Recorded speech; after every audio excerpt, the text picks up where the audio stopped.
Yo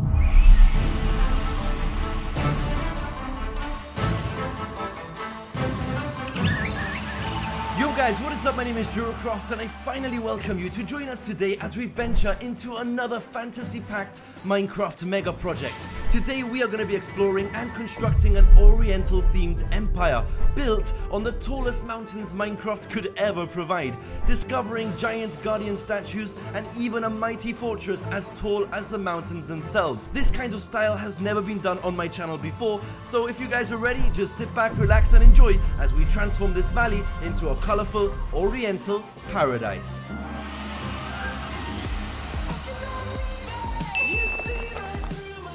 So today's journey begins with the creation of a new Minecraft world, all with the idea of building a massive mountain range. This particular project uses up all of Minecraft's allowed building space, with the bottom of the valley starting off at bedrock level and the mountains peaking at Minecraft's max build height. I really wanted to make you guys feel like you're on top of the world, but this creation is nothing but a template. We're going to be making tons of changes as we progress through this adventure. Right now my main focus is to give this landscape a bit more variation, making some space for trees and buildings later on. Apart from that, we're going to completely replace dirt into stone, and seeing as we're so high up, we can definitely add some snow to the mountain peaks. So the landscape has had a pretty huge transformation already, but we're going to have to add some vegetation to really make this project come to life. I've decided to build a variety of different colored maple trees that will help fit really nicely with the Oriental theme, as well as a few rocks and bushes that we can use to decorate the entire valley.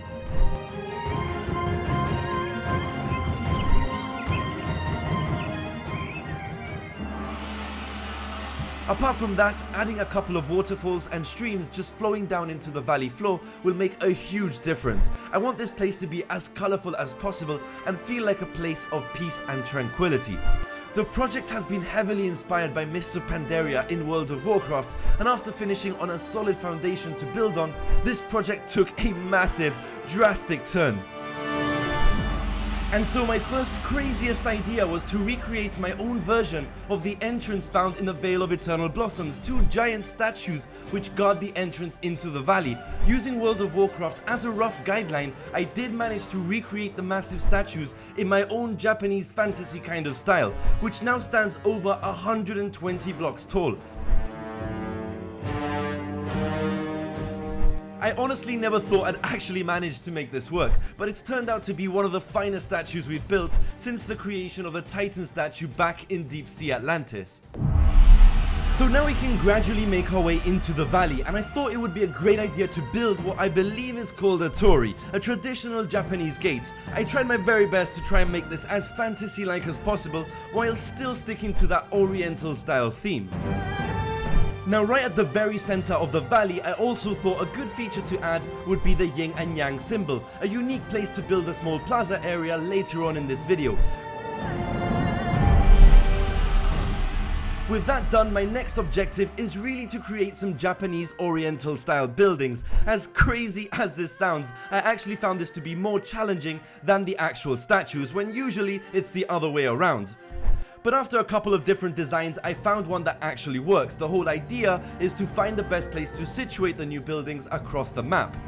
Once I had a working theme, I used that same design and spent around 6 hours just creating a variety of different houses, towers and other extras that we can use throughout the valley. Right guys, it is now time to start introducing these buildings, but apart from just placing them, we do need to focus on manipulating the terrain in order to make this work. This is one of the more important stages of the project, just making sure the entire valley is well decorated and making sure that all buildings are actually accessible. We can do this using a series of paths, bridges and tunnels.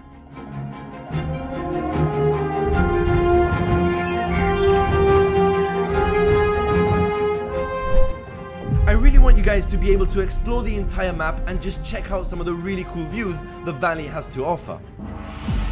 Now, despite all the hard work and the effort that's gone into transforming this valley, I still felt like there was something missing. So seeing as there was still plenty of space left at the far back, I decided the best option was just to build a massive Japanese fortress. After redesigning the plaza area, I created a huge staircase that leads up to the castle's main entrance.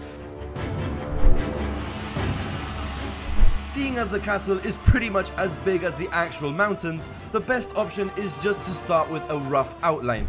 I really wanted to create a building that just stands out from the rest of the project and grabs the attention of anyone walking into the valley.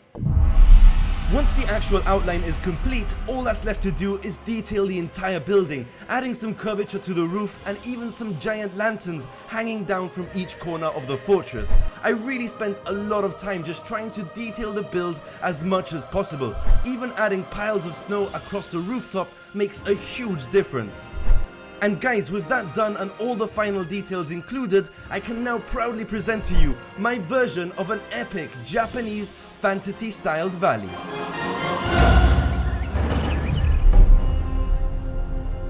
To ask why we fight is to ask why the leaves fall. It is in their nature. Perhaps there is a better question.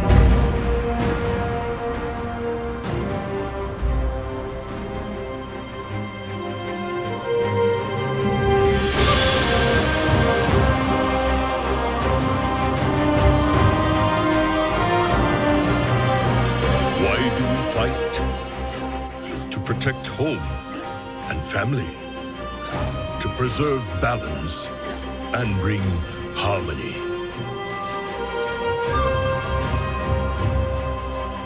For my kind, the true question is, what is worth fighting for?